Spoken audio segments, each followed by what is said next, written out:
We interrupt this program to bring you a special report. This May 2021, the Philippines already reached more than 1 million cases of COVID-19 and is still continuously rising. Most of us thought that this pandemic would end in a year, but now this seems impossible based on our current situation. Because of this, we changed our daily lifestyle and adapted to this new normal. In the new normal, prohibition of face-to-face gatherings is strictly enforced. No concerts, no face-to-face classes, no non-essential events, and more. Also, health protocols like social distancing, wearing masks, and disinfection are instilled to us to avoid further spread of the virus. With this new normal, the switch to an online lifestyle became a challenge to most of us due to the lack of resources and rapid increase of unemployment. The longer we are in this situation, the worse it is for our economy, mental health, and well-being. To ease the burden, different solutions were offered to transition out of this phase of the pandemic. The most obvious solution against this is mass vaccination.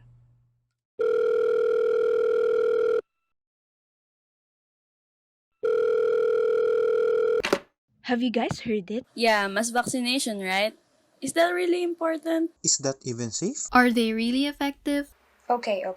First, guys, are you familiar with diseases like flu, measles, polio, and meningitis? Yes, I hear them around quite a lot. Well, these are just some of the serious viral diseases known to be prevented widely by the help of vaccines. Ooh, but vaccines? What are those? How do they work? Why are they so important? Okay, let me explain.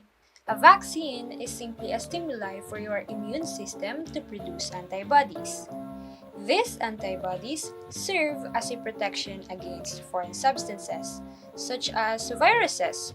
With the billions of doses of vaccines produced over the decades, each vaccine component serves an important purpose. Yes, I understand. But how do vaccines work exactly? What makes a vaccine a vaccine? Well, first we have the antigen, which is the key ingredient in a vaccine. It is either a tiny part of the disease-causing organism or a weakened, non-dangerous version, so your body can learn the specific way to fight it without getting sick. The stabilizer, the one in charge of maintaining the effectiveness of a vaccine during storage. Residuals, the non-active ingredients. The diluent, corrects the concentration prior to use. And lastly, the adjuvant. It increases a specific immune response to our antigen. Oh, now I get it. But what is the difference between medicines and vaccines? Or are they even the same? Unlike most medicines which treat or cures diseases, vaccines prevent them.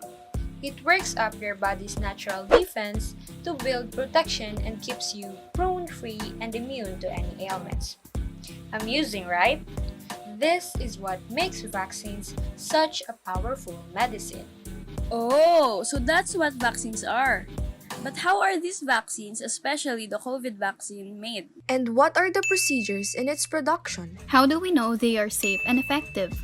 Before the wide distribution of vaccines and before candidate vaccines were administered to humans, it goes through various testing, from animal testing that look after side effects and vaccine efficacy to clinical trials that composes 3 trials.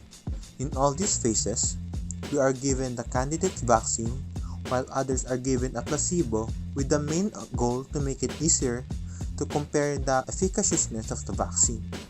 Each phase is vital in making sure that every recipient of the COVID vaccine receives sufficient immune response and is safe enough to face the contract disease circulating in the world. Oh, I see. But how about now? What is the status of our COVID vaccines? As of this month, at least 77 are under animal testing, 49 are on phase 1, 37 are on phase 2, 27 on phase 3, and about 8 vaccines are already approved for full use. Well, if it takes a lot of processes and time to fully use a vaccine, why is it our main option? And why is it that important? Vaccines are important because it is the most obvious way to end the spread of the virus. If we end this pandemic quickly, the faster we can go back to our normal lives. Being vaccinated will provide us protection against the disease as a result of developing an immune response to the SARS-CoV-2 virus. Additionally, patients with pre-existing conditions like chronic lung disease, heart disease, diabetes, and cancer will benefit the most from these vaccines because it will improve their immune system. Lastly, if we stop the spread of the virus, it will also stop mutations that may make the virus deadlier and more potent. If this is how important vaccines are, do we have enough people working on developing it? Are there already existing vaccines produced against COVID-19? Yes, there are. As of now, 90 vaccines are currently being tested in human clinical trials, with 27 having reached the end of the process. Oh, here! I found a list of the leading vaccines used all over the world.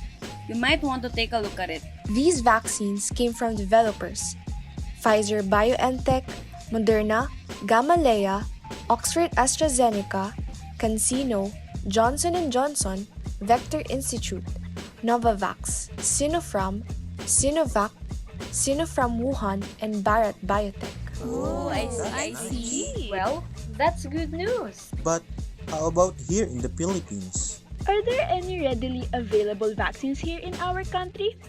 Or are they in the process of delivering? I think we already have vaccines available here. Also, based on the news articles I've read, there are millions of doses of vaccines already arrived in the country. Yes, I also think so. And based on the given data by the Department of Health, the current vaccine portfolio consists of 8 vaccines, right? Yes, that's right. But as of April 19, 2021, only Pfizer, AstraZeneca, Bharat Biotech, CoronaVac, Gamaleya Sputnik 5, and Johnson have been issued an Emergency Use Authorization or EUA by the Philippine Food and Drug Administration. On the other hand, as future recipients of these vaccines, we cannot choose which vaccines will be injected in our bodies. It will depend on what supplies are available, the age range approved for a certain vaccine, and other factors managed by the vaccination administrators. Yes, indeed. And I think we should not be scared to get vaccinated because our safety is prioritized and ensured by the professionals, and not put us at further risk when we get vaccinated. Rest assured that whichever vaccine may be given to us, it will be for our own health and safety. That's great. Great! And I think we should also take part of our responsibilities as future recipients of these vaccines. That's right. And it's really important to be aware and knowledgeable regarding these things, especially that it is extremely relevant with the current situation. Oh yes. But speaking of awareness, guys, are there any similarities and differences between these vaccines available in the country? Good question, girl. And also, what is the recommended age for this specific vaccine? Well, don't worry guys, I got something for y'all. Well, as you can see upon the information and evidence given, the correlations between some vaccines are significant. For example, the technological framework used to produce vaccines like mRNA vaccine, vector vaccine, or even inactivated virus COVID-19 vaccine. Also, the number of doses and phases to be taken, like are we supposed to get these vaccines in 2 doses or 1?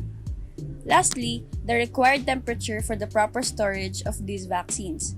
But keep in mind guys that these vaccines however vary in their structure and how they stimulate the immune system to produce antibodies. I think with the information you've presented, it's extremely evident that obtaining COVID-19 vaccines will help us protect against the virus' lethal and ongoing spread. I totally agree with you, but I have a question. When our body's immune system responds to these vaccines that produce antigens, what do you think are the possible side effects? Good question. Also, it is mentioned earlier that vaccines vary in their structures, right? Yeah, you're right. So, does it mean that the effects also vary on vaccination use? Well, I think certain vaccines may have mild to moderate side effects. Wait, Calm down, sisters. Let me explain. Yes, it's true that certain vaccines may have mild to moderate side effects. In fact, according to the World Health Organization and Department of Health, common side effects include fever, fatigue, headache, chills, diarrhea, tenderness, pain, warmth, redness, itching, or swelling at the injection site, feeling ill, joint pain, and muscle ache. Again, guys, please do take note that the previously mentioned potential side effects vary depending on the vaccine used. Furthermore, observing these events indicates that the body is producing and constructing defenses. Oh, so it's about building building defenses. So, with what we discussed regarding vaccines, may I know what are your feelings or thoughts about taking the vaccine? Are you scared of it, nervous, or worried? Actually, before, I am worried that the vaccine might not be as effective because it is rushed. I'm kinda worried too, actually, to be honest. Honestly, I'm a little bit scared, but I am 100% sure that I will take that vaccine. There should be nothing to worry about. Do remember that the best COVID vaccine is the first one that is available to you. It is advisable to not anticipate a specific brand. All authorized and approved vaccines are safe, effective, and reduce your risk to get exposed by the virus. With the guidance of our healthcare workers and the assurance of our government, these vaccines will be one step for us to attain the safety we need to fight against the coronavirus. Also, just a few reminders, when we get the opportunity to get vaccinated, we should keep in mind that we still have to follow health and safety protocols, like wearing face masks and face shields, and of course, observing proper social distancing. Why? Well, simply because there are people who still do not have access to vaccines and are still prone to the virus. Yes, correct. Besides, we have to be mindful of our actions and be sensitive enough for those who are still not vaccinated, since people are still struggling in this time of pandemic. Being vaccinated does not give you the right to roam around places, especially if it is not for essential purposes. Always remember, the vaccine is not your ticket to do whatever luxury you want. We have people suffering on a daily basis, so if we get vaccinated, let's do our part by cooperating and still complying in this fight against the virus until everybody has equal access to vaccines. Not everyone would possibly believe or listen to what we just discussed. Certainly about the existence of COVID-19, the vaccines, or the science behind everything about this. But there's one real information that we could all agree on. We all have been affected by the current COVID-19 pandemic, and its impact and consequences are felt. The current goal is for everyone to have access to a COVID-19 vaccine, without which the world will not be able to overcome the pandemic and return to normal life. After all, the best defense against COVID-19 is a combination of being vaccinated and following health guidelines to protect yourself and others. Together, let's put our sleeves up to bring coronavirus down.